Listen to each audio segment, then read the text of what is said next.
కనహయ్య కుమార్తో special interview ఇప్పుడు చూద్దాం.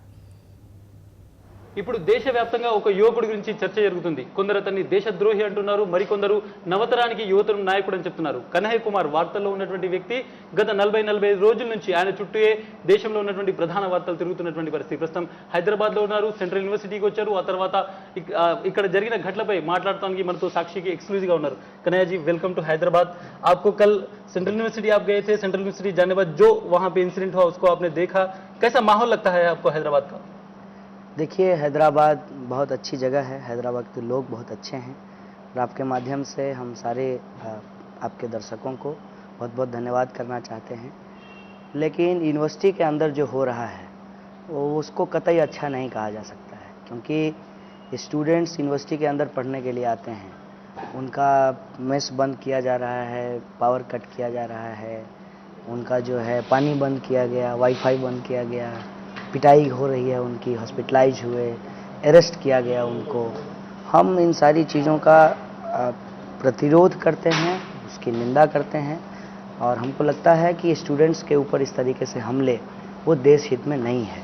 और बात सिर्फ हैदराबाद की नहीं है, आप देखिए कि उस्मानिया में भी इसी तरीके का अपसर्ज हुआ है, देश के दूसरे कैंपसेस में भी हो रहा है. कहीं ना कहीं ये दिखाता है कि हमारे यूनिवर्सिटी कैंपसेस में जो हो रहा है उसमें एक सेट पैटर्न है. वो सेट पैटर्न ये है कि जो सरकार की एजेंसी है, चाहे वो विद्यार्थी संगठन हो, चाहे उनके मंत्री हों, चाहे उनके वाइस चांसलर हों, चाहे उनकी पुलिस हो, वो स्टूडेंट्स के सवाल को सप्रेस कर रही है.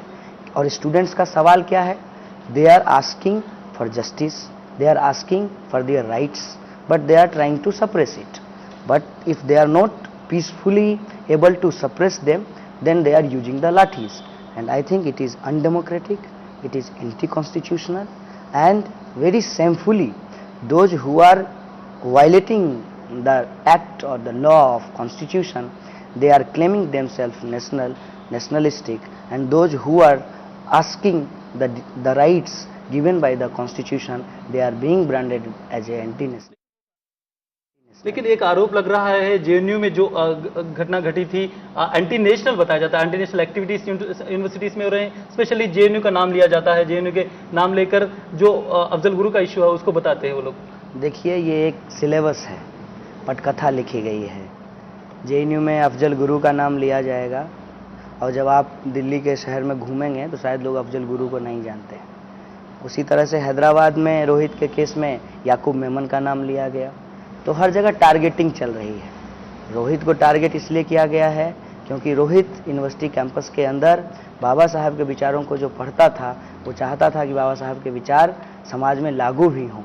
जो संविधान के निर्माता रहे हैं, इस देश के निर्माता रहे हैं, जिस विचार से वो निर्मित हो रहा था, उसकी इच्छा थी कि इस विचार से दूसरे विद्यार्थी भी निर्मित हों.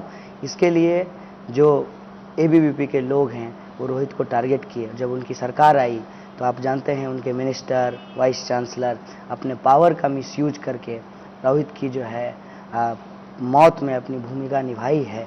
हमको लगता है ये बहुत शेमफुल है कि आप विद्यार्थियों का जान ले रहे हैं, विद्यार्थियों को जेल भेज रहे हैं, विद्यार्थियों के ऊपर लाठी चला रहे हैं, उनका मेस बंद कर रहे हैं, उनको हॉस्पिटलाइज कर रहे हैं, उनको जो है आप अरेस्ट कर रहे हैं, टीचर्स को पीट रहे हैं और आप जो है उनको कॉमन सिटीजन की तरह बिहेव करने की बजाय उनको एंटी नेशनल बता रहे हैं. और बात सिर्फ विद्यार्थियों की नहीं है, टीचरों की भी है. आपको मालूम है कि 2 टीचर भी अरेस्ट किए गए हैं, उनको भी पीटा गया है. जेएनयू में भी टीचरों को भी एंटी नेशनल कहा गया और इसीलिए जेएनयू से भी टीचर हैदराबाद की जो घटना हुई उसके साथ सॉलिडरिटी में वो आए हैं. हमारे साथ हमारे प्रोफेसर भी आए हैं. इसका मतलब ये है कि पूरी यूनिवर्सिटी ही जो सरकार की जन विरोधी नीतियों का विरोध का सेंटर बनता जा रहा है, इसीलिए पूरी यूनिवर्सिटी को ही अटैक किया जा रहा है, उसकी ऑटोनॉमी को ख़त्म किया.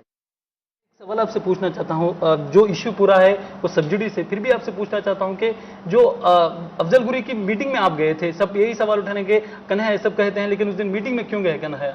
ये बात कहते हैं कि अफजल गुरु के सपोर्ट में गए हैं आप.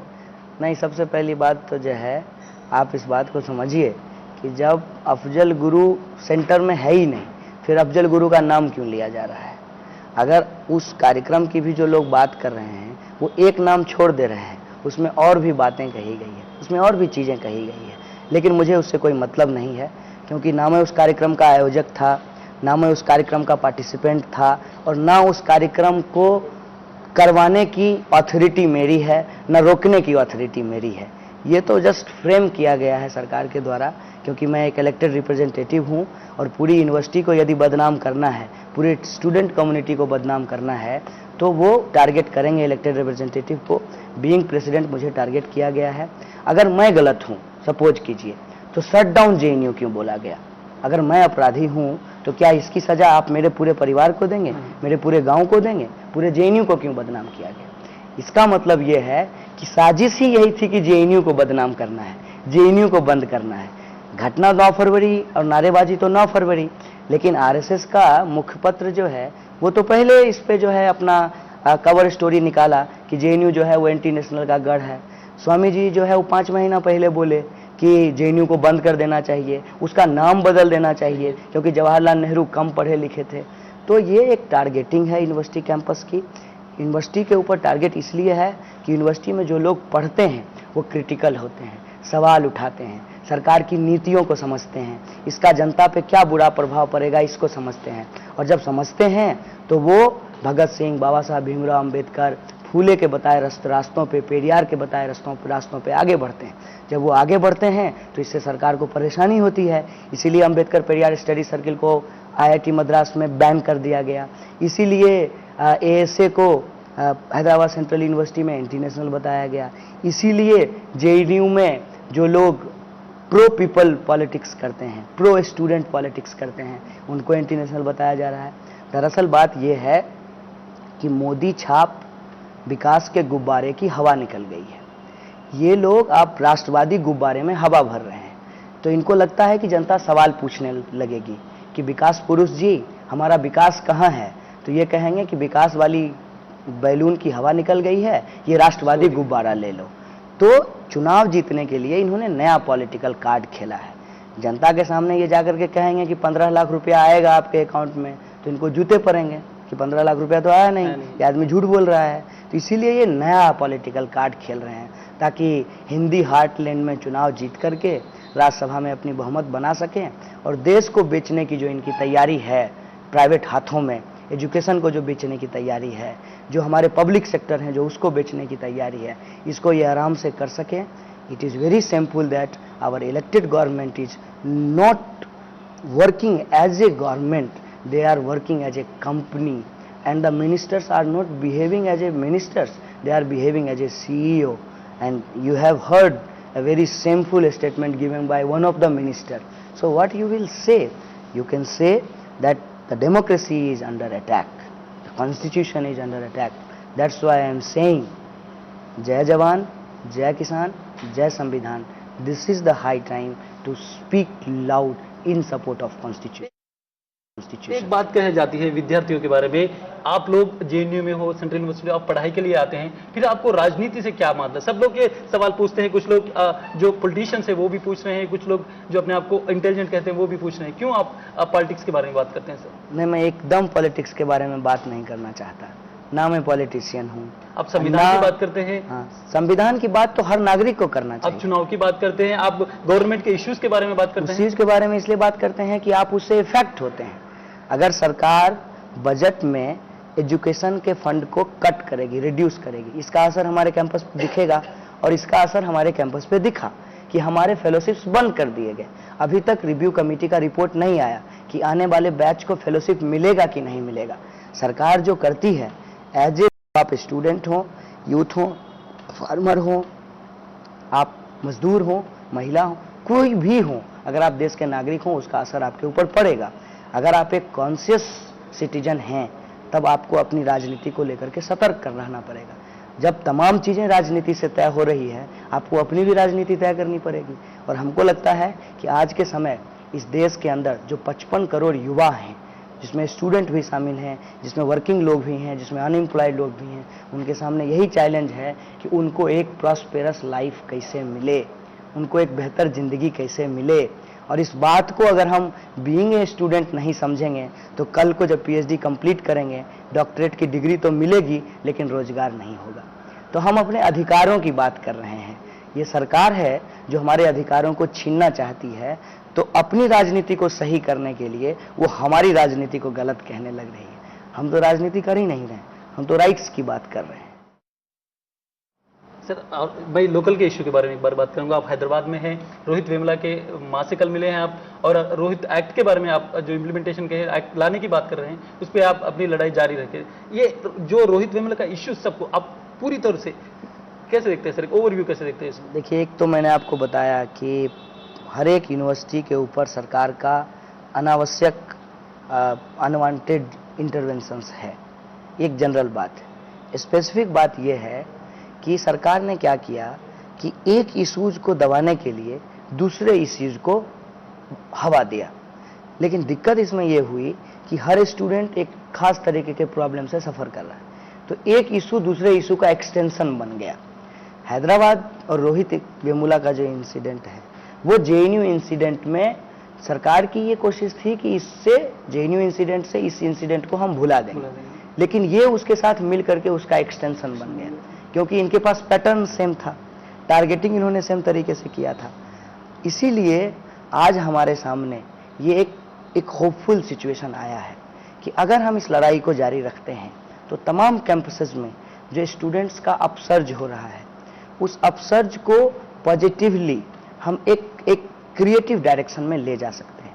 और creative direction being a student हमारे लिए यही है कि हम शिक्षा को बेचने से बचा सकते हैं, हम सबके लिए फेलोशिप लड़ करके हासिल कर सकते हैं, और यूनिवर्सिटी की ऑटोनॉमी जो है उसकी रक्षा कर सकते हैं। जो हाई हैंडेडनेस है एडमिनिस्ट्रेशन का और गवर्नमेंट का इनसाइड द यूनिवर्सिटी, उसको हम कंट्रोल कर सकते हैं। और हमारा जो सोशल कॉन्ट्राडिक्शन है, जिसमें untouchability, caste problem, patriarchy, gender insensitivity एक प्राइमरी सवाल है, उसमें हम इक्वलिटी और जस्टिस की बात को इंश्योर कर सकते हैं inside the campus through the institutional correction. So Rohit Vemula act is basically a institutional correction to establish the equality and justice. Equality that is socially and on the basis of gender, and equality and justice for all those who are coming, not only for the student, for the employment, for employee, for the teacher, for the non-teaching staffs. There should be a proper proportions. There should be a implementation of quota system. There should be a roster system. There should be a cell that will look the matter of any sexual harassment or the Dalit atrocities or the caste discrimination inside the campus. These are the suggestions. There was already a committee set up by the government. That committee's name is Thorat Committee. Thorat Committee suggested so many things to stop the Dalit suicide. And Rohit Vemula suicide is not a single suicide. There is a series of suicide in this country inside the campuses. So we have to establish a law, we have to do a institutional correction that will stop the caste practices inside the campus, and that transformation will lead the social transformation in the society, which is the ultimate goal of our constitution. Hyderabad से एक parliament member है असदुद्दीन ओवैसी, उन्होंने एक comment किया था, अगर मेरे गर्दन पे भी छुरी रखे तो मैं भारत माता नहीं कहूँगा। इस के ऊपर आपकी टिप्पणी क्या है, जो नेशनलिज्म और एंटी नेशनलिज्म के एक जो चर्चा हो रही है इस माहौल में? देखिए, भारत में जो लोग रहते हैं वो जिसकी जय बोलना चाहते हैं वो जय बोलें।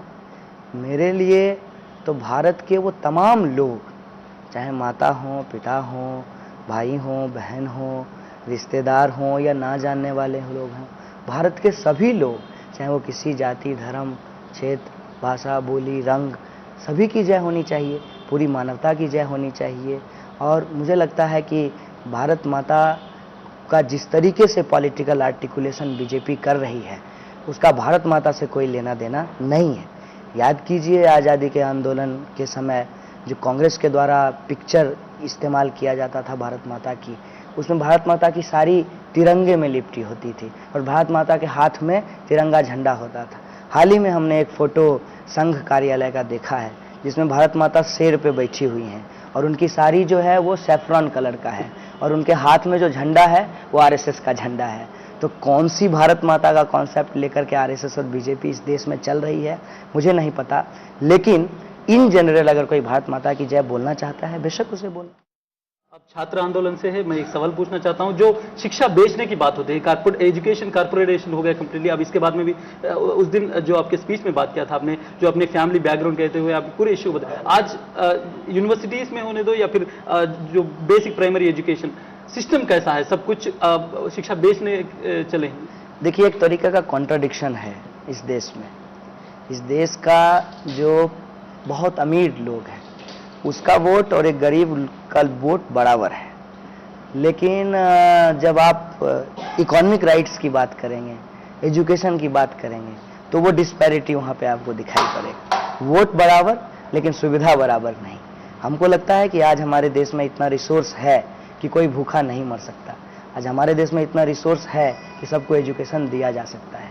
तो आज जो है वो प्रोडक्शन एक चैलेंज नहीं है, आज डिस्ट्रीब्यूशन एक चैलेंज बन गया है।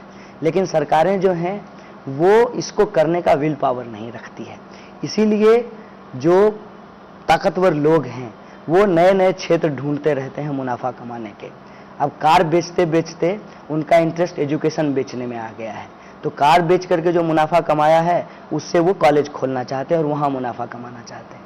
मुझे लगता है कि भारत जैसे देश में जहाँ इतना ज़्यादा पॉपुलेशन है, इतना डाइवर्स देश है ये, वहाँ पे शिक्षा, स्वास्थ्य, ये जो बुनियादी चीज़ें हैं इनका प्राइवेटाइजेशन नहीं होना चाहिए।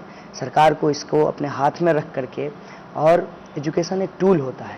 नेल्सन मंडेला ने भी कहा है, बाबा साहब भीमराव अम्बेडकर ने भी कहा है कि एजुकेशन एक टूल होता है सोसाइटी को ट्रांसफॉर्म करने के लिए। तो आप सरकार तय करे कि किस तरीका का एजुकेशन लोगों को मिलना चाहिए, और एजुकेशन लोगों का बुनियादी अधिकार है, इसलिए एजुकेशन सबको मिलना चाहिए। So privatization of education is not good for the Indian people and it is against the basic essence of democracy and constitution. आप आज हैदराबाद में है और आप दूसरी जगह जाने की कोशिश करेंगे, जो इलेक्शन से इलेक्शन में कैंपेन कुछ करेंगे, सीधी पॉलिटिक्स में आएंगे, डायरेक्ट पॉलिटिक्स में आके आप कैंपेन कुछ ऐसा करेंगे? इतना कयास लगाना ठीक नहीं है। मैं अभी स्टूडेंट हूँ, इमीडिएटली मुझे अपना रिसर्च वर्क कंप्लीट करना है। हैदराबाद हम इसलिए आए हैं क्योंकि मैं JNU प्रेसिडेंट हूँ। बीइंग ए इलेक्टेड प्रेसिडेंट, मुझे ये रिस्पॉन्सिबिलिटी है कि देश के अंदर अगर स्टूडेंट्स के सवाल पे कुछ हो रही है तो मुझे वहाँ जाना चाहिए, उसमें पार्टिसिपेट करना चाहिए। इससे पहले भी हम यहाँ आते रहे हैं, दूसरे कैंपसेस में जाते रहे हैं, लेकिन इसका ये मतलब नहीं है कि हम कोई पॉलिटिकल इलेक्टोरल कैंपेन में अपने आप को झोंकेंगे। मेरे ख्याल से पढ़ना और पढ़ने के लिए लड़ना, यही हमारा प्राइमरी। एक आखिरी सवाल, जो फरवरी 9 से पहले जो कन्हैया कुमार थे, उसके बाद में जो एक ट्रांसफॉर्मेशन तो दिख रहा है, सब आपसे बात करना चाहते हैं, आपकी बात को सुनना चाहते हैं। कुछ लोग हैं जो आपको कब फिर से जेल लेके जाने की कोशिश में भी है। ये सब ट्रांसफॉर्मेशन को कैसे देखते हैं आप, जो फरवरी 9 से पहले जो घटना से पहले और घटना के बाद? देखिए, जीवन का हिस्सा है ये। कई बार चीज़ें थोड़ी धीमी गति से बदलती है, आपको पता नहीं चलता। कई बार चीज़ें बहुत तेज़ी से बदल जाती है तो आपको पता चलता है। लेकिन आप जो कर रहे होते हैं उसका असर कहीं ना कहीं जीवन में होता है। तो अगर हम एजुकेशन के सवाल को लेकर के लड़ रहे हैं, एक संघर्ष कर रहे हैं, तो ये उम्मीद तो की ही जा सकती है कि जो लोग इस देश में एजुकेशन को बचाना चाहते हैं वो हमारे साथ आएंगे। तेज़ी से अगर आ रहे हैं तो ये अच्छी बात है। Thank you Kannayya. Thank you. చాలా స్పష్టంగా చెప్తున్నాడు కన్నయ్య, నేను డైరెక్ట్ పాలిటిక్స్ లోకి రాను, అది చాలా దూరం ఉన్నటువంటి విషయం. ప్రస్తుతం విద్యార్థుల ఆందోళనలో ఉంటాను, విద్యార్థులను కలుపుకొని రోహిత్ వేముల కోసం, న్యాయం కోసం కూడా పోరాడుతానని చెప్తున్నాడు. కానీ ఒక విషయం ఉంది, కొంతమంది కన్నయ్యని ఇంకా దేశద్రోహి అంటున్నారు, కొంతమంది కన్నయ్య ఒక యువతరం నాయకుడు అని చెప్తున్నారు. కానీ ఈ వ్యక్తి మాట్లాడినప్పుడు మాత్రం డెఫినెట్గా వినడానికి చాలా అంశాలు ఉన్నాయి. ఈ వ్యక్తిని వినడానికి కూడా అంతే మంది ఆసక్తిగా ఎదురు చూస్తున్నాడు. విలాస్ వెంకటేష్తో ఇస్మాయిల్, సాక్షి టీవీ, హైదరాబాద్.